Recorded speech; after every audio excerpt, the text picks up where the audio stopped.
On a dit que la politique était l'art du possible. C'est pas tout à fait exact. C'est l'art de rendre possible ce qui est nécessaire, ce qui n'est pas tout à fait la même chose. C'est-à-dire qu'il y a indiscutablement un aspect volontariste. Ceci étant, ce serait faire de l'angélisme, qui conduit à l'enfer dont sont pavées les bonnes intentions, que de croire que l'on peut instantanément changer la société d'un coup de baguette magique, même si l'on a été mandaté pour cela par les suffrages populaires. En réalité, il y a des pesanteurs, il y a des maux qui sont nécessaires et qui ont été tolérés. Même Saint-Louis tolérait la prostitution et son organisation dans les bordels. Voilà. Je crois effectivement que ce qui est important, c'est de conserver le cap.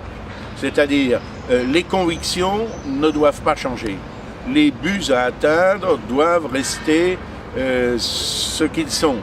Mais naturellement, les actes, sans jamais trahir les convictions, peuvent être en retard, peuvent dépendre d'un calendrier en fonction de ce qu'il est raisonnablement possible de faire. Et il est parfois nécessaire aussi de tolérer un mal pour éviter un mal plus grand.